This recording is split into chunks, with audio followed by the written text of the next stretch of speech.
ನಮಸ್ಕಾರ ಆತ್ಮೀಯ ವೀಕ್ಷಕರೇ. ಹಿಂದೂ ಉತ್ತರಾಧಿಕಾರ ಕಾಯ್ದೆ 1956 ಅಂದರೆ ಹಿಂದೂ ಸಕ್ಸೆಷನ್ ಆ್ಯಕ್ಟ್ 1956 ಈ ಕಾಯ್ದೆ ಕುರಿತಾಗಿ ನಾನು ಹೇಳ್ತಾ ಇದ್ದೀನಿ. ಈ ಕಾಯ್ದೆಯ ಒಂದಿಷ್ಟು ಪ್ರಮುಖ ಅಂಶಗಳನ್ನು ನೋಡೋದಾದರೆ, ಈ ಕಾಯ್ದೆ ಮೊಟ್ಟ ಮೊದಲಿಗೆ ಯಾವುದೇ ಉದ್ದೇಶಕ್ಕಾಗಿ ಮಾಡಿದೆ ಅಂತ ನೋಡಬೇಕಾಗ್ತದೆ. ಇದು ಹೇಳ್ತದೆ, ಹಿಂದೂಗಳಲ್ಲಿ ಮೃತ್ಯುಪತ್ರವಿಲ್ಲದ ಉತ್ತರಾಧಿಕಾರಕ್ಕೆ ಸಂಬಂಧಿಸಿದ ಕಾನೂನನ್ನು ತಿದ್ದುಪಡಿ ಮಾಡಲು ಮತ್ತು ಕ್ರೋಢೀಕರಿಸಲು ಕಾಯ್ದೆ. ಅಂದರೆ ಏನು? ಹಿಂದೂಗಳಲ್ಲಿ ಮೃತ್ಯುಪತ್ರವಿಲ್ಲದ ಉತ್ತರಾಧಿಕಾರ ಅಂದರೆ, ಮೃತ್ಯುಪತ್ರ ಅಂದರೆ ಸಾಮಾನ್ಯವಾಗಿ ಗೊತ್ತಿದೆ, ಉಯಿಲು ಅಂತೀವಿ, ಮರಣ ಶಾಸನ ಅಂತೀವಿ, ವಿಲ್ ಅಂತೇಳಿ ಇಂಗ್ಲೀಷ್ನೊಳಗೆ ಕರೀತಾರೆ. ಸೊ ಈ ಮೃತ್ಯುಪತ್ರವಿಲ್ಲದೆ ಯಾರಾದರೂ ಹಿಂದೂಗಳು ಮರಣ ಹೊಂದಿದರೆ ಅವರ ಸ್ವತ್ತಿಗೆ ಕುರಿತಾಗಿ ಯಾರು ಉತ್ತರಾಧಿಕಾರಿ ಆಗಬೇಕು, ಯಾರು ವಾರಸ್ದಾರ ಆಗಬೇಕು, ಯಾರು ಹಕ್ಕದಾರ ಆಗ್ತಾರೆ ಅನ್ನೋದಕ್ಕೆ ಕುರಿತಾಗಿ ಇರುವಂಥ ಕಾಯ್ದೆಯನ್ನು ತಿದ್ದುಪಡಿ ಮಾಡಲು ಮತ್ತು ಇರುವಂಥ ಕಾನೂನಿನ ಅಂಶಗಳನ್ನು ಕ್ರೋಢೀಕರಿಸಿ ಒಂದೇ ಕಾಯ್ದೆ ಮಾಡುವಂಥ ಉದ್ದೇಶದಿಂದ ಹಿಂದೂ ಉತ್ತರಾಧಿಕಾರ ಕಾಯ್ದೆ 1956 ಜಾರಿಗೆ ತಂದಿದ್ದಾರೆ ಅಂಥೇಳಿ ಇದು ಆರಂಭದಲ್ಲಿ ಹೇಳ್ತದೆ. ಎಲ್ಲ ಕಾಯ್ದೆಯಂತೆ ಈ ಕಾಯ್ದೆಯಲ್ಲಿ ಸಹಿತ ಕಾನೂನಿನ ಕ್ಲಿಷ್ಟವಾದ ಶಬ್ದಗಳನ್ನು ಬಳಸಿರುವ ಕಾರಣಕ್ಕಾಗಿ ಸರಳವಾಗಿ ಅರ್ಥವಾಗುವುದಿಲ್ಲ. ಆದರೂ ಸಹಿತ ಈ ಕಾನೂನಿನ ಉದ್ದೇಶ ಯಾವ ರೀತಿ ಅನ್ನೋದನ್ನು ನಾವು ತಿಳ್ಕೊಳ್ಬೋದು. ಮುಖ್ಯವಾಗಿ ಕಲಂ 6 ನೋಡಿದಾಗ ಅಲ್ಲಿ ದಾಯಾದಿ ಆಸ್ತಿಯಲ್ಲಿನ ಹಿತಾಸಕ್ತಿಯ ಪ್ರಾಪ್ತಿಯಾಗುವಿಕೆ. ಸೊ ದಾಯಾದಿ ಅನ್ನೋ ಶಬ್ದ ಇದು ತಾವು ಸಾಮಾನ್ಯವಾಗಿ ಕೇಳಿದ್ದೀರಿ. ದಾಯಾದಿ ಮತ್ಸರ ಅಂತ ಹೇಳ್ತಾರೆ. ಹುಡ್ತಾ ಅಂತಂಬಂದರು ದೊಡ್ಡವರಾದಂತೆ ದಾಯಾದಿಗಳಾಗ್ತಾರೆ ಅಂತೇಳಿ ಮಹಾಭಾರತದ ಕಾಲದಿಂದ ಅದು ಒಂದು ರೀತಿಯಲ್ಲಿ ವೈರತ್ವವನ್ನು ಹುಟ್ಟು ಮಾಡುವಂಥ ಶಬ್ದ ಅಂಥೇಳಿ ಅನ್ನೋದು. ಅಂದರೆ ಒಂದೇ ತಾಯಿಯ ಮಕ್ಕಳಾಗಿದ್ದರೂ ಸಹಿತ ಅಥವಾ ಒಂದೇ ಕುಟುಂಬಕ್ಕೆ ಸೇರಿದವರಾಗಿದ್ದರೂ ಸಹಿತ ಆಸ್ತಿಗಾಗಿ ಪರಸ್ಪರ ಭಿನ್ನಾಭಿಪ್ರಾಯ, ವಿರೋಧ, ವೈಮನಸ್ಸು ಅಥವಾ ಹಕ್ಕಿಗಾಗಿ ಬಡಿದಾಡುವಂಥದ್ದು ನೋಡ್ತೀವಿ. ಸಾಮಾನ್ಯವಾಗಿ ನಾವು ತಿಳಿದುಕೊಳ್ಳುವಂತೆ ಒಂದು ಜಂಟಿ ಕುಟುಂಬದಲ್ಲಿರುವಂಥ ಕುಟುಂಬದ ಸದಸ್ಯರು ಎಲ್ಲ ಸದಸ್ಯರು ಆ ಆಸ್ತಿಗೆ ಹಕ್ಕುದಾರರಾಗುವುದಿಲ್ಲ. ಯಾರು ಆಸ್ತಿಗೆ ಒಂದು ಹಕ್ಕದಾರಾಗಿದ್ದಾರೆ ಅಥವಾ ಯಾರು ಆ ಆಸ್ತಿಯಲ್ಲಿ ಪಾಲು ಕೀಳುವಂಥ ಹಕ್ಕಿದೆ ಅವರಿಗೆ ದಾಯಾದಿಗಳಂತ ಹೇಳ್ತಾರೆ. ಅವರಿಗೆ ಇಂಗ್ಲೀಷ್ನಲ್ಲಿ ಕೋಪಾರ್ಸ್ನರ್ಸ್ ಅಂತ ಹೇಳ್ತಾರೆ. ಸೊ ಈ ದಾಯಾದಿ ಆಸ್ತಿಯಲ್ಲಿನ ಹಿತಾಸಕ್ತಿಯ ಪ್ರಾಪ್ತಿಯಾಗುವಿಕೆ ಕುರಿತಾಗಿ ಅಂದರೆ, ಒಬ್ಬ ದಾಯಾದಿ ತೀರ್ಕೊಂಡ ಅಂತಂದರೆ ಅವನ ನಂತರ ಆ ಆಸ್ತಿ ಯಾರಿಗೆ ಸೇರಬೇಕು ಅನ್ನೋ ಪ್ರಶ್ನೆ ಬಂದಾಗ ಈ ಕಾಯ್ದೆ ಹೇಳ್ತದೆ. ಹಿಂದೂ ಉತ್ತರಾಧಿಕಾರ ಕಾಯ್ದೆ ತಿದ್ದುಪಡಿ 2005. ಈ ಒಂದು ಹಿಂದೂ ಉತ್ತರಾಧಿಕಾರ ತಿದ್ದುಪಡಿ ಕಾಯ್ದೆ ಬಂದದ ಉದ್ದೇಶ ಏನು? ಯಾಕಂದರೆ 1956ರಲ್ಲೇ ಇದು ಹಿಂದೂ ಉತ್ತರಾಧಿಕಾರ ಕಾಯ್ದೆ ಅಂತಾಗಿದೆ. ತದನಂತರ ಇದು 2005ರಲ್ಲಿ ತಿದ್ದುಪಡಿ ಆಯಿತು. ಅದು ಒಂದು ಕ್ರಾಂತಿಕಾರಿಕ ಬದಲಾವಣೆ ಅಂತ ಹೇಳ್ಬೋದು. ಈ ಕೇಂದ್ರ ಸರ್ಕಾರ ಮಾಡಿದಂಥ ಕಾಯ್ದೆ ಒಳಗೆ ಮಗಳಿಗೂ ಸಹಿತ ಮಗನಂತೆ ಸಮಾನವಾದ ಹಕ್ಕು ಬಾಧ್ಯತೆಗಳು ಇವೆ ಅಂಥೇಳಿ ಹೇಳೋದು ಒಂದೇ ಉದ್ದೇಶ. ಸೊ ಮಗಳನ್ನು ಮಗನ ರೀತಿಯಲ್ಲೇ ನೋಡಬೇಕು. ಮಗನಿಗೆ ಸಿಗುವಂಥ ಎಲ್ಲ ಹಕ್ಕುಗಳು, ಎಲ್ಲ ಅಧಿಕಾರಗಳು, ಎಲ್ಲ ಹೊಣೆಗಾರಿಕೆಗಳು ಮಗಳಿಗೂ ಸಿಗಬೇಕು. ಯಾವುದೇ ರೀತಿಯಲ್ಲಿ ಮಗಳಿಗೂ ಮತ್ತು ಮಗನಿಗೆ ತಾರತಮ್ಯ ಮಾಡಬಾರ್ದು ಅನ್ನೋದು ಹೇಳೋದನ್ನೇ ಇದು 2005ರ ತಿದ್ದುಪಡಿ ಕಾಯ್ದೆ ಹೇಳ್ತು. ಈ ಕಾಯ್ದೆ ಬರೋಕ್ಕಿಂತ ಮೊದಲೇ ಕರ್ನಾಟಕದಲ್ಲಿ 1994ರಲ್ಲಿ ಇಂಥದ್ದೇ ಒಂದು ಕಾಯ್ದೆ ಬಂದಿತ್ತು. ಅಲ್ಲಿ ಸಹಿತ ಮಗಳಿಗೆ ಮಗನಂತೆ ಸಮಾನವಾದ ಪಾಲು ಅನ್ನೋದನ್ನು ಹೇಳಿತ್ತು. ಈ ಒಂದು ಕಾಯ್ದೆ ಬಂದ ನಂತರ ಹಲವಾರು ನ್ಯಾಯಾಲಯದ ತೀರ್ಪುಗಳು ಬಂದು, ಸರ್ವೋಚ್ಚ ನ್ಯಾಯಾಲಯದ ತೀರ್ಪುಗಳು ಬಂದು, ಕೆಲವೊಂದು ಪರಸ್ಪರ ವಿಭಿನ್ನವಾದಂಥ ವಿಚಾರಗಳನ್ನು ಇಟ್ಟುಕೊಂಡು ತೀರ್ಮಾನಗಳು ಬಂದು, ಆದರೆ ಅಂತಿಮವಾಗಿ ವಿನೀತ್ ಶರ್ಮಾ ಅನ್ನೋ ಪ್ರಕರಣದಲ್ಲಿ ಸುಪ್ರೀಂ ಕೋರ್ಟು ವಿವರವಾಗಿ ಈ ಕಾಯ್ದೆ ಕುರಿತಾಗಿ ಚರ್ಚಿಸಿ ಈ ಕಾಯ್ದೆಯ ಮೂಲ ಉದ್ದೇಶನೇ ಮಗಳಿಗೆ ಸಮಾನವಾದ ಹಕ್ಕನ್ನು ಕೊಡಬೇಕಂಥೇಳಿ ಸೊ ಅದನ್ನು ಎತ್ತಿ ಹಿಡಿತು. ಈ ಕಾಯ್ದೆ ಆರಂಭದ ದಿನದಿಂದ, ಅಂದರೆ ಈ ಕಾಯ್ದೆ ಆರಂಭ ಯಾವಾಗಾಯಿತು ಅಂತಂದರೆ 5/9/2005. 5/9/2005 ಯಾಕಂತಂದರೆ 5/9/2005 ರಾಷ್ಟ್ರಪತಿಯವರು ಇದಕ್ಕೆ ಅಂಕಿತವನ್ನು ಮಾಡಿದರು. ಸೊ ಅಂದಿನಿಂದ ಈ ಕಾಯ್ದೆ ಜಾರಿಗೆ ಬಂದಿದೆ. ಎರಡನೇದು, ಈ ಕಾಯ್ದೆಯನ್ನು ಜಾರಿಗೆ ತರಬೇಕಾದರೆ ಮೊದಲಿಗೆ ಲೋಕಸಭೆ ಅದನ್ನು ಮಂಡಿಸ್ತದೆ, ಪಾಸ್ ಮಾಡ್ತದೆ. ಆಮೇಲೆ ರಾಜ್ಯಸಭೆಗೆ ಹೋಗ್ತದೆ. ರಾಜ್ಯಸಭೆಯಲ್ಲಿ ಮಂಡಿಸಿದ ನಂತರ ಅಲ್ಲಿ ಪಾಸಾದ ನಂತರ ಅದನ್ನು ರಾಷ್ಟ್ರಪತಿಗೆ ಕಳಿಸ್ತಾರೆ ಯಾವುದೇ ಒಂದು ಮಸೂದೆಯನ್ನು. ಸೊ ಈ ಮಸೂದೆಯನ್ನು ಲೋಕಸಭೆಯಲ್ಲಿ ಪಾಸಾದ ನಂತರ ಅದನ್ನು ರಾಜ್ಯಸಭೆಗೆ ಯಾವಾಗ ಮಂಡಿಸ್ತಾರೆ, ಆ ಮಂಡಿಸಿದ ದಿನಾಂಕ ಯಾವುದಂತಂದರೆ ಡಿಸೆಂಬರ್ 20, 2004. ಸೊ ಡಿಸೆಂಬರ್ 20, 2004 ಅನ್ನೋದು ಈ ಕಾಯ್ದೆಯೊಳಗೆ ನೆನಪಿಟ್ಟುಕೊಳ್ಬೇಕಾದಂಥ ಒಂದು ಮುಖ್ಯವಾದ ಅಂಶ.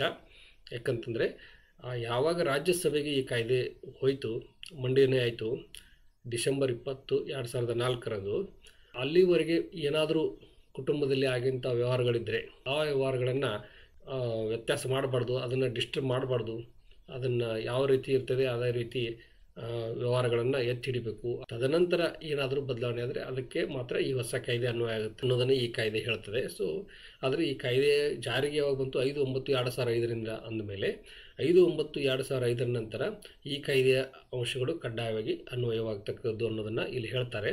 ಸೊ ಇದು ಏನು ಹೇಳ್ತದೆ ಅಂತಂತಂದರೆ ಈ ಕಾಯ್ದೆ ಜಾರಿಯಾದ ನಂತರ ಹಿಂದೂ ಮಿತಾಕ್ಷರ ಜಂಟಿ ಕುಟುಂಬ, ಇಲ್ಲಿ ಮಿತಾಕ್ಷರ ಮತ್ತು ದಯಾಭಾಗ ಅಂತ ಎರಡು ಬರುತ್ತೆ. ಆ ದಯಾಭಾಗ ಅನ್ನೋದು ಬೆಂಗಾಳಿ ಪ್ರದೇಶಕ್ಕೆ ಅನ್ವಯಿಸುವಂಥದ್ದು. ಆದರೆ ಇಲ್ಲಿ ನಾವು ಇಡೀ ಭಾರತಕ್ಕೆ ಸಾಮಾನ್ಯವಾಗಿ ಅನ್ವಯಿಸುವಂಥ ಹಿಂದೂಗಳಿಗೆ ಅಂತಂದರೆ ಅದು ಮಿತಾಕ್ಷರ ಜಂಟಿ ಕುಟುಂಬ ಒಂದು ವ್ಯವಸ್ಥೆ. ಸೊ ಅದಕ್ಕಾಗಿ ಇಲ್ಲಿ ಹಿಂದೂ ಮಿತಾಕ್ಷರ ಜಂಟಿ ಕುಟುಂಬದ ದಾಯಾದಿ ಯಾರಾದರೂ ತೀರ್ಕೊಂಡ್ರೆ ಅವನ ಮಗಳನ್ನು ಯಾವ ರೀತಿ ನೋಡ್ಕೋಬೇಕು ಅನ್ನೋದನ್ನು ಹೇಳ್ತದೆ. ಏನು ಹೇಳ್ತದೆ ಅಂತಂದರೆ, ಒಂದನೇದಾಗಿ ಹುಟ್ಟಿನಿಂದಲೇ ತನ್ನದೇ ಆದ ಹಕ್ಕಿನಲ್ಲಿ ಮಗನಂತೆಯೇ ದಾಯಾದಿ ಆಗುತ್ತಾಳೆ, ಅಂದರೆ ಕೋಪಾರ್ಸನರ್ ಆಗ್ತಾಳೆ. ಸೊ ಮಗನಿಗೆ ಯಾವುದು ಹಕ್ಕಿತ್ತು ಇಲ್ಲಿವರೆಗೆ? ಮೊದಲು ಮಗನಿಗೆ ಆಸ್ತಿಯಲ್ಲಿ ಸಮಾನವಾದ ಹಕ್ಕು ಮತ್ತು ಆಸ್ತಿಯಲ್ಲಿ ಪಾಲು ಕೇಳುವ ಹಕ್ಕಿತ್ತು. ಅದೇ ಹಕ್ಕನ್ನು ಈಗ ಮಗಳಿಗೂ ಕೊಟ್ಟುಬಿಟ್ಟಿದ್ದಾರೆ. ಈ ಮೊದಲು ಏನಿತ್ತಂತಂದರೆ ಮಗಳಿಗೆ ಒಂದು ಸೀಮಿತವಾದಂಥ ಒಂದು ಹಕ್ಕಿತ್ತು, ನೋಷನಲ್ ಪಾರ್ಟಿಷನ್ ಅಂತ ಹೇಳ್ತಿದ್ರು, ಊಹಾತ್ಮಕ ಒಂದು ವಿಭಜನೆ ಅಂತ ಹೇಳ್ತಿದ್ರು. ಆ ಊಹಾತ್ಮಕ ವಿಭಜನೆಯೊಳಗೆ ಅವಳ ತಂದೆ ತೀರ್ಕೊಂಡಾಗ ಆ ತಂದೆ ಅಕಸ್ಮಾತ್ ವಿಭಜನೆ ಆಗಿದ್ದರೆ ತಂದೆಗೆ ಎಷ್ಟು ಪಾಲು ಸಿಗ್ತಿತ್ತು ಆ ಪಾಲದಲ್ಲಿ ಅವಳಿಗೆ ಒಂದು ಪಾಲು ಸಿಗ್ತಾ ಇತ್ತು. ಅಂದರೆ ನೇರವಾಗಿ ಮಗನಂತೆ ಅವಳಿಗೆ ಸಮಾನವಾದ ಪಾಲು ಸಿಗ್ತಾ ಇರಲಿಲ್ಲ. ಅದಕ್ಕಾಗಿ ಈ ತಿದ್ದುಪಡಿ ಬಂತು. ಹೀಗಾಗಿ ಇಲ್ಲಿ ಆ ಒಂದು ಊಹಾತ್ಮಕ ವಿಭಜನೆ ಮಾಡುವಂಥ ಅವಶ್ಯಕತೆಯೇ ಇಲ್ಲ. ಮಗನು ಯಾವ ರೀತಿ ದಾಯಾದಿ ಆಗ್ತಾನೆ ಅದೇ ರೀತಿ ಇವಳು ಸಹಿತ ಅವರೊಂದಿಗೆ ದಾಯಾದಿ ಆಗ್ತಾಳೆ. ಸಹಜವಾಗಿ ಅವಳಿಗೆ ಆಸ್ತಿಯಲ್ಲಿ ಸಮಾನ ಹಕ್ಕು ಮತ್ತು ಪಾಲು ಕೀಳುವ ಹಕ್ಕು ಅವಳಿಗೆ ಸಿಗುತ್ತೆ. ಅವಳು ಮಗನಾಗಿದ್ದರೆ ದಾಯಾದಿ ಆಸ್ತಿಯಲ್ಲಿ ಹೊಂದಬಹುದಾಗಿದ್ದ ಹಕ್ಕುಗಳನ್ನೇ ಹೊಂದಿರುತ್ತಾಳೆ ಅಂತ ಹೇಳ್ತಾರೆ. ಅಂದರೆ ಯಾವುದು ಹೆಚ್ಚು ಕಡಿಮೆ ಏನೂ ಇಲ್ಲ, ಸಮಾನವಾದ ಎಲ್ಲ ರೀತಿಯ ಹಕ್ಕುಗಳನ್ನು ಅವಳು ಹೊಂದಿರ್ತಾರೆ. ಮತ್ತು ಅದೇ ರೀತಿ ಮಗನಂತೆಯೇ ಆ ದಾಯಾದಿ ಆಸ್ತಿಗೆ ಸಂಬಂಧಿಸಿದ ಎಲ್ಲ ಹೊಣೆಗಾರಿಕೆಗಳಿಗೂ ಸಹಿತ ಅವಳಿರ್ತಾಳೆ. ಯಾವಾಗ ಹಕ್ಕು ಸಿಗ್ತದೆ ಅಂದ ಮೇಲೆ ಅಲ್ಲಿ ಅದಕ್ಕೆ ಸಂಬಂಧಿಸಿದ ಹೊಣೆಗಾರಿಕೆ, ಉದಾಹರಣೆಗೆ ತಂದೆ ಬಿಟ್ಟ ಹೋದಂಥ ಆಸ್ತಿಯ ಕುರಿತಾಗಿ ಸರ್ಕಾರಿ ಒಂದಷ್ಟು ಸಾಲಗಳಿದ್ದು ಅಥವಾ ಅದು ಆಸ್ತಿ ಕುರಿತಾಗಿ ಏನಾದರೂ ಒಂದು ವ್ಯವಹಾರಗಳು, ಮಾರ್ಗೇಜ್, ಲೀಸ್ ಈ ಥರ ಏನಾದರೂ ವ್ಯವಹಾರಗಳಾಗಿದ್ದರೆ ಆ ಆಸ್ತಿಯನ್ನು ಪಾಲು ತೆಗೆದುಕೊಂಡ ಮೇಲೆ ಆ ಒಂದು ಆಸ್ತಿಗೆ ಸಂಬಂಧಿಸಿದಂಥ ಹೊಣೆಗಾರಿಕೆಗಳು ಸಹಿತ ಮಗನಿಗೂ ಅದೇ ರೀತಿ ಹೋಗುತ್ತೆ, ಮಗಳಿಗೂ ಅದೇ ರೀತಿ ಬರುತ್ತೇವೆ ಅನ್ನೋದನ್ನು ಇಲ್ಲಿ ಹೇಳ್ತಾರೆ. ಇನ್ನು ದಾಯಾದಿ ಅನ್ನೋದು ಇಲ್ಲಿವರೆಗೆ ಮಗನಿಗೆ ಮಾತ್ರ ಅನ್ವಯಿಸುವಂಥದ್ದಿತ್ತು, ಆದರೆ ಈಗ ಮಗನಿಗೂ ಮತ್ತು ಮಗಳಿಗೂ ಅನ್ವಯಿಸುತ್ತದೆ ಅಂತ ಹೇಳ್ತಾರೆ.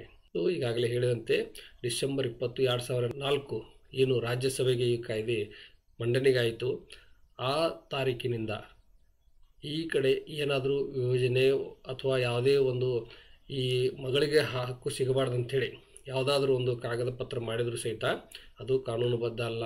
ಆ ಮಗಳಿಗೂ ತನ್ನ ಹಕ್ಕನ್ನು ಮತ್ತೆ ಮಂಡಿಸುವಂಥದ್ದು, ನ್ಯಾಯ ಕೇಳುವಂಥ ಹಕ್ಕದೆ. ಆದರೆ ಅಕಸ್ಮಾತ್ ಡಿಸೆಂಬರ್ 20, 2004 ಮೊದಲು, ಯಾಕಂದರೆ ಈ ಕಾಯ್ದೆ ಬರೋಕ್ಕಿಂತ ಮೊದಲು ಹಳೆ ಕಾಯ್ದೆ ಪ್ರಕಾರ ಏನಾದರೂ ವ್ಯವಹಾರಗಳಾಗಿದ್ದರೆ, ಅಂದರೆ ಕುಟುಂಬದಲ್ಲಿ ಒಂದು ವಾಟನೆಯಾಗಿದ್ದರೆ, ವಾಟನೆ ಅಂದರೆ ಏನು, ಸುಮ್ಮನೆ ಬಾಂಡ್ ಪೇಪರ್ ಮೇಲೆಲ್ಲ ಅಥವಾ ಯಾವುದೇ ಒಂದು ಬಿಳಿ ಹಾಳೆ ಮೇಲೆ ಅಲ್ಲ, ಅಥವಾ ಮೌಖಿಕವಾಗಿ ಮಾಡಿ ಒಂದು ವರದಿ ಕೊಟ್ಟು ಹೆಸರು ಹಚ್ಕೊಳ್ಳೋದಲ್ಲ, ಒಂದು ಕಾನೂನುಬದ್ಧ ಒಂದು ದಾಖಲಾತಿಯ ಮೂಲಕ ಅಲ್ಲಿ ವಿಭಜನೆ ಆಗಿದ್ದರೆ ಅಥವಾ ಬಿಲ್ ಮೂಲಕ ಏನಾದರೂ ಅದನ್ನು ಆಸ್ತಿಯನ್ನು ಬೇರೆಯವರಿಗೆ ಹಸ್ತಾಂತರಿಸಿದರೆ ಅಥವಾ ಬೇರೆ ರೀತಿ ಮಾರಾಟ ಅಥವಾ ಬೇರೆ ವ್ಯವಹಾರಗಳಾಗಿದ್ದರೆ, ಸೊ ಆ ಒಂದು ವ್ಯವಹಾರಗಳನ್ನು ಇದು ಬಾಧಿಸುವುದಿಲ್ಲ ಈ ಹೊಸ ಕಾಯ್ದೆ. ಸೊ ಅದು 2004 ಡಿಸೆಂಬರ್ 20 ಒಳಗೆ ಯಾವುದಾದ್ರೂ ವ್ಯವಹಾರಗಳಾಗಿದ್ದರೆ, ಕಾನೂನುಬದ್ಧವಾಗಿದ್ದರೆ, ಹಳೆಯ ಕಾಯ್ದೆ ಪ್ರಕಾರ ಆಗಿದ್ದರೆ ಅವು ಕಾನೂನುಬದ್ಧನೇ, ಅವನ್ನು ಇದು ಯಾವುದೇ ರೀತಿ ಅಡಚಣೆ ಮಾಡುವುದಿಲ್ಲ. 1956 ಕಾಯ್ದೆಕ್ಕಿಂತ ಮೊದಲು ಒಂದು ಕಾಯ್ದೆ ಏನು ಇತ್ತು, ಸ್ತ್ರೀಧನ ಅಂತ ಕಾಯ್ದೆ ಇತ್ತು. ಸ್ತ್ರೀಧನ ಅಂದರೆ ಹೆಣ್ಣು ಮಗಳಿಗೆ ಏನು ಆಕೆಗೆ ಉಪಜೀವನಕ್ಕೆ ಅಂತೇಳಿ ಜಂಟಿ ಕುಟುಂಬದ ಸದಸ್ಯರು ಅಥವಾ ಕರ್ತ, ಮ್ಯಾನೇಜರು ಅವರು ಅವರಿಗೆ ಒಂದು ರಕ್ಷಣೆ ಕೊಡಬೇಕು, ಅವರಿಗೆ ಒಂದು ಉಪಜೀವನಕ್ಕೆ ಜೀವನಾಂಶ ಮೇಂಟೆನೆನ್ಸ್ ಅಂತಿರ್ತೀವಿ, ಆ ಥರ ಎಲ್ಲ ಒಂದು ವ್ಯವಸ್ಥೆ ಇತ್ತು. ಅಥವಾ ಆಕೆಗೆ ಯಾರಾದರೂ ಒಂದು ಉಡುಗೊರೆಯಾಗಿ ಕೊಟ್ಟಿದ್ದು ಹಣ ಇದ್ದರು ಅದು ಸಹಿತ ಸೀಮಿತವಾದಂಥ ಹಕ್ಕು ಇರ್ತಿತ್ತು. ಆ ಆಸ್ತಿಯನ್ನು, ಆ ಹಣವನ್ನು, ಆ ಒಂದು ಸ್ತ್ರೀಧನವನ್ನು ಅವಳು ಯಾರಿಗೆ ಬಿಡಬೇಕು, ಯಾವ ಥರ ಅದನ್ನು ವಿಲೇವಾರಿ ಮಾಡಬೇಕು ಅನ್ನೋದಕ್ಕೆ ಸಹಿತ ಅವಳಿಗೆ ನಿರ್ಬಂಧಗಳಿದ್ದು. ಆದರೆ ಇದು 1956 ನಂತರ ಸ್ತ್ರೀಧನ ಹಕ್ಕನ್ನು ಒಂದು ಆಸ್ತಿ ಹಕ್ಕಾಗಿ ಪರಿವರ್ತಿಸಿದರು. ಸೊ ಅವಳಿಗೆ ಇರುವಂಥ ಒಂದು ಏನು ಆಸ್ತಿ ಇತ್ತು, ಅವಳಿಗೆ ಬಂದಂಥ ಏನು ಹಣ ಇರ್ತಿತ್ತು, ತಾನು ಬೇಕಾದಾಗೆ ಬಳಸ್ಬೋದು ಅನ್ನೋದನ್ನು ಒಂದು ತಿದ್ದುಪಡಿ ಮಾಡಿದ್ರು. ಆದರೆ ಈಗ ಏನು ಹೇಳ್ತಾರೆ ಅಂತಂತಂದರೆ, ಈ ಹೊಸ ಕಾಯ್ದೆಯ ಪ್ರಕಾರ ಮಗನಿಗೆ ಸಿಗುವಂಥ ಎಲ್ಲ ಹಕ್ಕುಗಳು ಸಿಗುವ ಕಾರಣಕ್ಕಾಗಿ ಈ ಒಂದು ವಿಭಜನೆ ಮೂಲಕ ಯಾವುದೇ ರೀತಿಯಲ್ಲಿ ಅವಳಿಗೆ ಬರುವಂಥ ಆಸ್ತಿಯನ್ನು ಅವಳು ಯಾವ ಥರ ಉಪಯೋಗ ಮಾಡ್ಬೋದು ಅಂತಂದರೆ, ದಾನ ಮಾಡ್ಬೋದು, ತನಗೆ ಬೇಕಾದರೆ ಅದನ್ನು ವಿಲ್ ಮೂಲಕ ಬೇರೆಯವರಿಗೆ ವರ್ಗಾಯಿಸ್ಬೋದು. ಈ ಥರ ಹಲವಾರು ಏನು ಹಕ್ಕುಗಳು ಒಬ್ಬ ವ್ಯಕ್ತಿಗೆ ತನ್ನ ಆಸ್ತಿ ಕುರಿತಾಗಿ ಸ್ವತಂತ್ರವಾಗಿ ಇರ್ತದಲ್ಲ, ಆ ರೀತಿ ಎಲ್ಲ ಹಕ್ಕುಗಳನ್ನು ಈ ಮಗಳು ಹೊಂದಿರ್ತಾಳೆ. ಅದು ಒಂದು ಸೀಮಿತ ಹಕ್ಕಲ್ಲ, ಅದು ಒಂದು ಅಪರಿಮಿತ ಹಕ್ಕು ಅನ್ನೋದನ್ನು ಇಲ್ಲಿ ಸ್ಪಷ್ಟಪಡಿಸಲು ಈ ಥರ ಇಲ್ಲಿ ಉಪಕಲಮನ್ನು ಸೇರಿಸಿದ್ದಾರೆ ಅನ್ನೋದು ನಾವು ತಿಳ್ಕೋಬೇಕು. ಅವಳು ತವರು ಮನೆಯ ಒಂದು ಆಸ್ತಿಯನ್ನು ತೆಗೆದುಕೊಂಡ್ಲು, ಮತ್ತು ತಗೊಂಡುಕೊಂಡ್ಮೇಲೆ ತವರು ಮನೆಯಲ್ಲಿರುವ ಕುಟುಂಬದ ವ್ಯವಸ್ಥೆಯನ್ನು ಹಾಕಿ ಡಿಸ್ಟರ್ಬ್ ಮಾಡಬಾರ್ದು ಅಂಥೇಳಿ ಈ ಥರ ಒಂದು ಕಲ್ಪನೆ ಇದ್ದಾಗ ಅವಳಿಗೆ ಮತ್ತು ಆಸ್ತಿಯನ್ನು ತೆಗೆದುಕೊಂಡ್ಮೇಲೆ ಅವಳು ಅದನ್ನು ಇದೇ ಥರ ಉಪಯೋಗ ಮಾಡಬೇಕು, ಅದೇ ಥರ ಉಪಯೋಗ ಮಾಡಬೇಕಂತ ಏನು ಹೇಳೋಕ್ಕೆ ಅಲ್ಲಿ ಅವಕಾಶ ಇಲ್ಲ. ಸೊ ಅವಳು ಅದರ ಸಂಪೂರ್ಣ ಮಾಲೀಕರಾಗಿರುವುದಂತ ಅವಳು ಅದನ್ನು ತನಗೆ ಯಾವ ರೀತಿ ಬೇಕು ಆ ರೀತಿ ಅದನ್ನು ಬಳಸ್ಬೋದು, ಅದನ್ನು ಮಾರಾಟ ಮಾಡ್ಬೋದು, ವಿಲೇವಾರಿ ಮಾಡ್ಬೋದು ಅನ್ನೋದನ್ನು ಈ ಕಾಯ್ದೆ ಹೇಳ್ತದೆ. ಈ ಒಂದು ಕಾಯ್ದೆ ಬಂದ ನಂತರ ಅವಿಭಕ್ತ ಹಿಂದೂ ಕುಟುಂಬದ ಒಬ್ಬ ದಾಯಾದಿ ತೀರ್ಕೊಂಡಂತಂದರೆ ಅವನ ಒಂದು ಆಸ್ತಿ ಯಾವ ರೀತಿ ಹೋಗ್ತದೆ ಅನ್ನೋದನ್ನು ಇಲ್ಲಿ ಇನ್ನೊಮ್ಮೆ ಸ್ಪಷ್ಟ ಏನು ಹೇಳ್ತಾರೆ ಅಂತಂದರೆ, ಅವನು ಅಕಸ್ಮಾತ್ ಮೃತ್ಯುಪತ್ರ ಬರೆದಿಟ್ಟಿದ್ರೆ ಅವನ ಆಸ್ತಿ, ಅವನ ಹಕ್ಕು ಮೃತ್ಯುಪತ್ರದಲ್ಲಿ ಯಾರ ಹೆಸರು ಬರೆದಿರ್ತಾನೆ ಅವ್ರಿಗೆ ಆಸ್ತಿ ಹೋಗ್ತದೆ. ಅಕಸ್ಮಾತ್ ಮೃತ್ಯುಪತ್ರ ಬೀಳಿದಾಗ ಉತ್ತರಾಧಿಕಾರದ ಕಾಯ್ದೆ, ಅಂದರೆ ಈಗೇನು ಈ ಉತ್ತರಾಧಿಕಾರದ ನಿಯಮಗಳು ಏನಿದಾವೆ ಆ ನಿಯಮಗಳಿಗೆ ಅನುಸಾರವಾಗಿ, ಅಂದರೆ ಉತ್ತರ ಅಧಿಕಾರ ಈಗಾಗಲೇ ಹೇಳಿದಂತೆ ಅವರ ನಂತರ ಉತ್ತರಾಧಿಕಾರಿಗಳು ಯಾರಾಗ್ತಾರೆ, ಯಾರಿಗೆ ಅದು ಹಕ್ಕು ಸಿಗ್ತದೆ ಅನ್ನೋದನ್ನು ಒಂದಷ್ಟು ನಿಯಮಾವಳಿಗಳಿದಾವೆ. ಆ ನಿಯಮಾವಳಿಗಳ ಪ್ರಕಾರ ಹೋಗಬೇಕಾಗ್ತದೆ. ಆದರೆ ಉತ್ತರ ಜೀವಿತಾಧಿಕಾರದ ಪ್ರಕಾರ ಅಲ್ಲ ಅಂತಂದರೆ ಏನು, ಒಬ್ಬ ವ್ಯಕ್ತಿ ತೀರ್ಕೊಂಡ ನಂತರ ಅವನ ಕುಟುಂಬದ ಎಲ್ಲ ಸದಸ್ಯರು, ಅಂದರೆ ಅವನು ಸತ್ತಾಗ ಜೀವಂತಿರುವಂಥ ವ್ಯಕ್ತಿಗಳು, ಆದರೆ ಎಲ್ಲ ವ್ಯಕ್ತಿಗಳಿಗೂ ಹಕ್ಕು ಸಿಗ್ತದೇನೂ ಇಲ್ಲ. ಅವನ ಕುಟುಂಬದ ಸದಸ್ಯರು ಬಹಳಷ್ಟು ಜನ ಇರ್ಬೋದು. ಈಗ ಉದಾಹರಣೆಗೆ ಅವನ ತಂದೆ ತಾಯಿಗಳು, ಅವನ ಹೆಂಡತಿ, ಮಕ್ಕಳು, ಸಹೋದರ ಸಹೋದರಿಯರು, ಕಾಕ ಚಿಗವ್ವ ದೊಡ್ಡಪ್ಪ ಎಲ್ಲ ಥರ ಇರ್ತಾರೆ. ಎಲ್ಲ ಸದಸ್ಯರಿಗೂ ಆಸ್ತಿ ಸಿಗ್ತದೇನೂ ಇಲ್ಲ. ಯಾಕಂತಂದರೆ ಕ್ಲಾಸ್ 1 ಕ್ಲಾಸ್ 2 ಅಂತೇಳಿ ಈ ಥರ ಒಂದು ವರ್ಗೀಕರಣ ಇದೆ. 1ನೇ ವರ್ಗದ ಸದಸ್ಯರು ಯಾರಾದರೂ ಇದ್ದರೆ ಅವರಿಗೆ ಆಸ್ತಿ ಹೋಗ್ತದೆ, 2ನೇ ವರ್ಗದ ಸದಸ್ಯರು ಅಲ್ಲಿ ಆಸ್ತಿ ಕೇಳೋ ಹಕ್ಕು ಬರುವುದಿಲ್ಲ. ಉತ್ತರ ಜೀವಿತಾಧಿಕಾರ ಅಂದರೆ ಯಾರಿರ್ತಾರೋ ಅವ್ರಿಗೆಲ್ಲರಿಗೂ ಸಿಗುವಂಥ ಅವಕಾಶ ಇರ್ತದೆ. ಆದರೆ ಉತ್ತರಾಧಿಕಾರದ ಕಾಯ್ದೆ ಅಂತಂದರೆ ಅಲ್ಲಿ ಯಾರು ಉತ್ತರಾಧಿಕಾರ ಕಾನೂನಿನೊಳಗೆ ಪ್ರಕಾರ ಆಗ್ತಾರೆ ಅಂತ ಹೇಳಿರ್ತಾರೆ ಅವರಷ್ಟೇ ಅವರಿಗೆ ಹಕ್ಕು ಇರ್ತದೆ. ಇನ್ನು ಈ ರೀತಿ ಅವನು ತೀರ್ಕೊಂಡಾಗ ದಾಯಾದಿ ಆಸ್ತಿಯನ್ನು ವಿಭಜನೆ ಸಂಬಂಧಿಸಿದಂತೆ ವಿಂಗಡಿಸಲಾಗಿದೆ ಎಂದು ಪರಿಗಣಿಸಲಾಗುತ್ತದೆ. ಅಂದರೆ ಒಂದು ಇಲ್ಲಿ ಊಹಾತ್ಮಕವಾಗಿ ಸಾಂದರ್ಭಿಕವಾಗಿ ಅವನ ಹಿಸ್ಸೆಯನ್ನು ಗುರುತಿಸಲು ಮಾತ್ರ ಮಾಡ್ತಾರೆ ಹೊರತಾಗಿ ಅದು ಹೆಣ್ಣುಮಕ್ಕಳ ಒಂದು ಹಿಸ್ಸೆಯನ್ನು ಗುರುತಿಸಲು ಮಾಡುವಂಥ ಒಂದು ಮೊದಲಿನ ಕಾಯ್ದೆಯಲ್ಲಿರುವಂಥ ಊಹಾತ್ಮಕ ವಿಭಜನೆ ಅಲ್ಲ ಅನ್ನೋದನ್ನು ಇಲ್ಲಿ ಹೇಳ್ತಾರೆ. ಮತ್ತೊಮ್ಮೆ ಸ್ಪಷ್ಟ ಮಾಡ್ತಾರೆ, ಒಬ್ಬ ಮಗನಿಗೆ ಸಿಗುವಂಥ ಪಾಲನ್ನು ಮಗಳಿಗೂ ಹಂಚಲಾಗುತ್ತದೆ. ಇದು ಒಂದನೇದು. ಮಗಳು ತೀರ್ಕೊಂಡಿದ್ರೆ ಯಾರಿಗೆ ಹೋಗ್ಬೇಕು, ಯಾಕಂತಂದರೆ ಮಗ ತೀರ್ಕೊಂಡಿದ್ರೆ ಮೊಮ್ಮಗನಿಗೆ ಸಿಗ್ತದೆ, ಮೊಮ್ಮಗ ತೀರ್ಕೊಂಡಿದ್ರೆ ಮರಿ ಮೊಮ್ಮಗ ಅವನಿಗೆ ಸಿಗ್ತದೆ. ಆದರೆ ಇಲ್ಲಿ ಹೆಣ್ಣು ಮಗಳು ತೀರ್ಕೊಂಡಾಗ ಅವಳ ಮಕ್ಕಳಿಗೆ ಸಿಗ್ತದೇನೋ ಅದ್ರ ಬಗ್ಗೆ ಇಲ್ಲಿ ಹೇಳ್ತಾರೆ. ಮಗಳು ತೀರ್ಕೊಂಡಿದ್ರೆ ಅವಳಿಗೆ ಹೋಗಬೇಕಾದ ಆಸ್ತಿ ಅವಳ ಮಕ್ಕಳು ಯಾರಿರ್ತಾರೆ ಅವ್ರಿಗೆ ಹೋಗ್ತದೆ, ಅಂದರೆ ಮಗಳ ಮಕ್ಕಳಿಗೆ. ಅದೇ ರೀತಿ ಇನ್ನೂ ಮುಂದುವರೆದು ಏನು ಹೇಳ್ತಾರೆ ಅಂತಂದರೆ, ಮಗಳು ತಿಳ್ಕೊಂಡಿದ್ಲು, ಅವಳ ಮಕ್ಕಳು ತಿಳ್ಕೊಂಡಿದ್ರು, ಅಂದರೆ ಮೊಮ್ಮಕ್ಕಳು ತಿಳ್ಕೊಂಡಿದ್ದಾರೆ, ಮಗಳ ಮೂಲಕ ಹುಟ್ಟಿದಂಥ ಮೊಮ್ಮಕ್ಕಳು ತಿಳ್ಕೊಂಡಿದ್ರೆ ಅವರಿಗೆ ಹುಟ್ಟಿದಂಥ ಯಾರಾದರೂ ಮಕ್ಕಳಿದ್ರೆ ಅವ್ರಿಗೂ ಸಹಿತ, ಅಂದರೆ ಇಲ್ಲಿ 3ನೇ ತಲೆಮಾರು ಅಂದರೆ ಏನು ಮಗಳ ಮಕ್ಕಳು ಅವರಿಗೂ ಸಹಿತ ಇಲ್ಲಿ ಸಮಾನವಾದಂಥ ಪಾಲು ಯಾವ ರೀತಿ ಮಗನ ಮಕ್ಕಳು ಹೊಂದುತ್ತಾರೆ ಅದೇ ರೀತಿ ಇವರಿಗೂ ಸಹಿತ ಹಕ್ಕದೆ ಅಂತೇಳಿ ಇಲ್ಲಿ ಹೇಳ್ತಾರೆ. ಒಬ್ಬ ದಾಯಾದಿ ತೀರ್ಕೊಂಡಂಥ ವ್ಯಕ್ತಿ ಅವನ ಹಿತಾಸಕ್ತಿಯನ್ನು ಯಾವ ಥರ ಗುರುತಿಸ್ಬೇಕಂತಂದರೆ, ಪಾರ್ಟಿಷನ್ ಕೇಳುವಂಥ ಹಕ್ಕು ಅವ್ರಿಗೆ ಇರಲಿ ಬಿಡಲಿ, ಅವರು ಮರಣ ಹೊಂದುವ ಮೊದಲು ಅವರಲ್ಲಿ ವಿಭಜನೆ ಆಗಿದ್ದರೆ, ಅಂದರೆ ಆ ಸತ್ತಂಥ ವ್ಯಕ್ತಿಗೆ ಎಷ್ಟು ಪಾಲು ಸಿಗ್ತಿತ್ತು ಅದು ಅವನ ಹಿತಾಸಕ್ತಿ ಅಂತ ಹೇಳಿದೆ. ಸೊ ಅವನ ಒಂದು ಇಂಟ್ರೆಸ್ಟು. ಸೊ ಅದನ್ನು ಯಾವ ರೀತಿ ವಿಭಜನೆ ಮಾಡಬೇಕು ಅನ್ನೋದ್ರ ಬಗ್ಗೆ ಇಲ್ಲಿ ಕಾಯ್ದೆ ಹೇಳ್ತದೆ. ಒಟ್ಟಾರೆ ಒಂದು ಮೊದಲಿನ ಕಾಯ್ದೆಯಲ್ಲಿ ಪೇಯಸ್ ಆಬ್ಲಿಗೇಷನ್ ಅಂತೇಳಿ ಅಂತಿತ್ತು, ಅಂದರೆ ಒಂದು ಪವಿತ್ರವಾದಂಥ ಅಥವಾ ಒಂದು ಧಾರ್ಮಿಕವಾದಂಥ ಒಂದು ಹೊಣೆಗಾರಿಕೆ ಮಕ್ಕಳ ಮೇಲೆ, ಅಂದರೆ ತಂದೆ ಮಾಡಿದಂಥ ಸಾಲವನ್ನು ಮಗ ತೀರಿಸಬೇಕು, ತಂದೆಯ ಆತ್ಮಕ್ಕೆ ಶಾಂತಿ ಸಿಗಬೇಕು, ಈ ರೀತಿ ಒಂದು ನಂಬಿಕೆ ನಮ್ಮ ಪೂರ್ವಜರಲ್ಲಿತ್ತು. ರಾಮಾಯಣದಲ್ಲಿ ನೋಡಿದಿರಿ, ಮಹಾಭಾರತದ ಭೀಷ್ಮನ ಕಥೆಯಲ್ಲಿ ನಾವು ನೋಡ್ತೀವಿ. ಸೊ ಇಲ್ಲಿ ಮಕ್ಕಳಿಗೆ ತಂದೆಯ ಒಂದು ಆಸೆಯನ್ನು, ತಂದೆಯ ಒಂದು ಹೊಣೆಗಾರಿಕೆಯನ್ನು ನಿಭಾಯಿಸುವಂಥ ಜವಾಬ್ದಾರಿ ಮಕ್ಕಳಿಗಿತ್ತು. ಮಕ್ಕಳಿಗಷ್ಟೇ ಅಲ್ಲ, ಮೊಮ್ಮಕ್ಕಳಿಗಿತ್ತು, ಅದೇ ರೀತಿ ಮೊಮ್ಮಕ್ಕಳಿಗೂ ಇತ್ತು. ಅಂದರೆ ತಮ್ಮ ಪೂರ್ವಜರ ಒಂದು ಹೊಣೆಗಾರಿಕೆಗಳಿದ್ದು ಅದನ್ನು ತೀರಿಸುವಂಥ ಒಂದು ಪವಿತ್ರವಾದಂಥ ಒಂದು ಹೊಣೆಗಾರಿಕೆ ಧಾರ್ಮಿಕವಾಗಿ ಅದು ಇತ್ತು. ಆದರೆ ಈಗ ಹೊಸ ಕಾಯ್ದೆಯ ಮೂಲಕ ತಂದೆ ಮಾಡಿದಂಥ ಸಾಲ ಹೊಣೆಗಾರಿಕೆ ಅದು ಕಾನೂನುಬದ್ಧನೇ ಇರಲಿ, ನ್ಯಾಯಯುತವಾಗಿ ಇದ್ರೂ ಸಹಿತ ಆ ಒಂದು ಹೊಣೆಗಾರಿಕೆಯನ್ನು ನಿಭಾಯಿಸುವಂಥ ಜವಾಬ್ದಾರಿ ಮಗನ ಮೇಲೆ, ಮೊಮ್ಮಕ್ಕಳ ಮೇಲೆ, ಮೊಮ್ಮಕ್ಕಳ ಮೇಲೆ ಇಲ್ಲ. ಸೊ ಇಲ್ಲಿ ಏನದೆ, ತಂದೆ ಮಾಡಿದ ಸಾಲ ಅವನು ಇದ್ದಾಗೆ ಅವನ ವಿರುದ್ಧ ವಸೂಲಿ ಮಾಡಬೇಕು. ಅವನು ಅಕಸ್ಮಾತ್ ತೀರಿ ಹೋದಂದರೆ ಅದೇ ಸಾಲವನ್ನು ಮಕ್ಕಳ ಮೇಲೆ ಹೇರಕ್ಕೆ ಬರೋದಿಲ್ಲ. ಆದರೂ ಸಹಿತ ಈ ಅಕಸ್ಮಾತ್ ಈ ಒಂದು ಹೊಸ ಕಾಯ್ದೆ ಬರೋಕ್ಕಿಂತ ಮೊದಲೇ ಆಸ್ತಿ ಮೇಲೆ ಬೋಜ ಬರೆದು ಕೊಟ್ಟಿದ್ರು ಅಥವಾ ಏನೋ ಒಪ್ಪಂದ ಮಾಡಿಕೊಟ್ರು, ಸಾಲ ಪತ್ರ ಮಾಡಿದರು, ಆ ಥರ ಒಂದು ಸಾಲದ ಸಂದರ್ಭ ಇತ್ತಂತಂದರೆ ಆವಾಗ ಇದು ಅನ್ವಯಿಸೋದಿಲ್ಲ ಅಂತ ಹೇಳ್ತಾರೆ. ಅದಕ್ಕೆ ಏನು ಹೇಳ್ತಾರೆ ಅಂತಂದರೆ, ಸಂದರ್ಭಾನುಸಾರ ಮಗ, ಮೊಮ್ಮಗ ಅಥವಾ ಮೊಮ್ಮಗನ ವಿರುದ್ಧ ಕ್ರಮ ಕೈಗೊಳ್ಳುವ ಯಾವುದೇ ಸಾಲದಾತನ ಹಕ್ಕಿನ ಮೇಲೆ ಇದು ಪರಿಣಾಮ ಬೀರುವುದಿಲ್ಲ.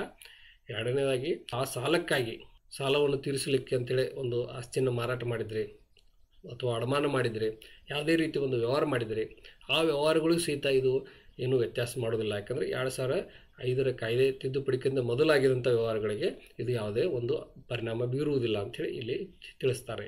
ಈಗಾಗಲೇ ನಾನು ಹೇಳಿದಂತೆ ಮಗ, ಮೊಮ್ಮಗ, ಮೊಮ್ಮಗ ಅಂತೇಳಿ ನಾವು ಏನು ಶಬ್ದ ಬಳಸ್ತಾ ಇದ್ದೀವಿ, ಸ್ವತಃ ಅವರಿಗೆ ಹುಟ್ಟಿದಂಥ ಮಕ್ಕಳು ಇರ್ಬೋದು ಅಥವಾ ದತ್ತಕ ಪಡೆದಂಥ ಮಕ್ಕಳು ಇರ್ಬೋದು, ಮೊಮ್ಮಕ್ಕಳು ಇರ್ಬೋದು, ಮೊಮ್ಮಕ್ಕಳು ಇರ್ಬೋದು, ಅವರು ಸಹಿತ ಒಳಗೊಳ್ತಾರೆ ಅಂತಂದರೆ. ಯಾಕಂದರೆ ಒಮ್ಮೆ ಮಗುವನ್ನು ದತ್ತಕ ಪಡೆದ ನಂತರ ನೈಸರ್ಗಿಕ ತಂದೆ ತಾಯಿಗಳು ದತ್ತಕ ಮಗುವಿನ ಜೊತೆಗಿರುವಂಥ ಸಂಬಂಧಗಳು ಕೊನೆಗೊಳ್ತವೆ.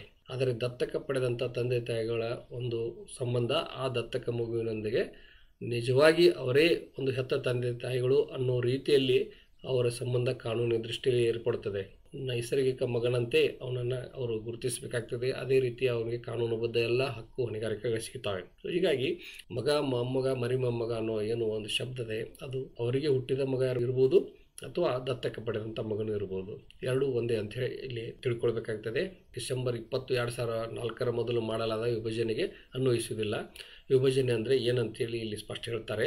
ನೋಂದಣಿ ಕಾಯ್ದೆ 1908 ಅಡಿಯಲ್ಲಿ ಸರಿಯಾಗಿ ನೋಂದಾಯಿಸಲಾದ ವಿಭಜನಾ ಪತ್ರದ ಮೂಲಕ ಮಾಡಿದ ಯಾವುದೇ ವಿಭಜನೆ ಅಥವಾ ನ್ಯಾಯಾಲಯದ ತೀರ್ಪಿನಿಂದ ಜಾರಿಗೆ ಬಂದಂಥ ವಿಭಜನೆ ಎಂದರ್ಥ. ಈಗಾಗಲೇ ಹೇಳಿದಂತೆ ಹೊಸ ಕಾಯ್ದೆ ಬಂದ ನಂತರ ಈ ಹೆಣ್ಣು ಮಕ್ಕಳಿಗೆ ಆಸ್ತಿ ಹೋಗಬಾರ್ದು ಅನ್ನೋ ದೃಷ್ಟಿಯಲ್ಲಿ ಯಾರಾದರೂ ಒಂದು ಕಾಗದ ಪತ್ರ ಮಾಡಿಕೊಂಡ್ರು ಅಥವಾ ಒಂದು ಹಳೆಯ ಹಿಂದಿನ ತಾರೀಖು ಹಾಕಿ ಒಂದು ಬಾಂಡ್ ಪೇಪರ್ ಮೇಲೆ ಒಂದು ವಾಟನೆ ಆಗಿದೆ ಅಂತೇಳಿ ಸಿದ್ಧ ಮಾಡೋಕ್ಕೆ ಹೋದರು, ಅದು ನಡೆಯೋದಿಲ್ಲ. ಯಾವುದೇ ರೀತಿಯ ಒಂದು ಆಧಾರಗಳನ್ನು ಒದಗಿಸಿದ್ರು ಸಹಿತ, ಎಷ್ಟೇ ಸಾಕ್ಷಿಗಳನ್ನು ಒದಗಿಸಿದ್ರು ಸಹಿತ ಅದು ಅನ್ವಯಿಸುವುದಿಲ್ಲ. ಡಿಸೆಂಬರ್ 20, 2004 ಈ ತಾರೀಕಿಗಿಂತ ಮೊದಲು ಅಲ್ಲಿ ನಾವು ವಾಟನೆ ಮಾಡ್ಕೊಂಡಿದ್ದು ಅಂತ. ಹೀಗಾಗಿ ಆ ವಾಟನೆನೇ ಕಾನೂನುಬದ್ಧ.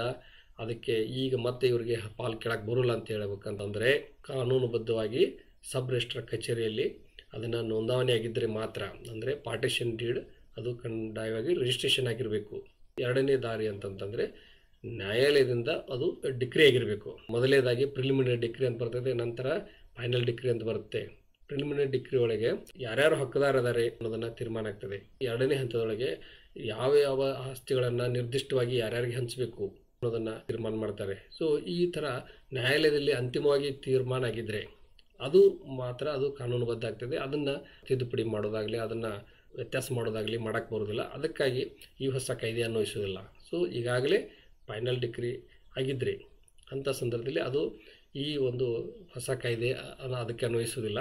ಆದರೆ ಇನ್ನೂ ಅಂತಿಮ ಹಂತದಲ್ಲಿದ್ದಾಗ ಅಥವಾ ಪ್ರಕರಣ ಇನ್ನೂ ನ್ಯಾಯಾಲಯದಲ್ಲಿ ನಡೀತಾ ಇರುವಂಥ ಸಂದರ್ಭದಲ್ಲಿ ಈ ಒಂದು ಹೊಸ ಕಾಯ್ದೆ ಅನ್ವಯ ನನಗೆ ಸಮಾನ ಪಾಲದೆ ಅಂತೇಳಿ ಹೆಣ್ಮಕ್ಳು ಕೇಳಬಹುದು. ಇದಿಷ್ಟು ಹಿಂದೂ ಉತ್ತರಾಧಿಕಾರ ಕಾಯ್ದೆ ಅಡಿಯಲ್ಲಿ ಮುಖ್ಯ ಅಂಶಗಳು. ಇನ್ನು ಉಳಿದ ಅಂಶಗಳನ್ನು ಮತ್ತೊಂದು ವಿಡಿಯೋದಲ್ಲಿ ನಾನು ತಿಳಿಸ್ತೀನಿ. ಧನ್ಯವಾದಗಳು.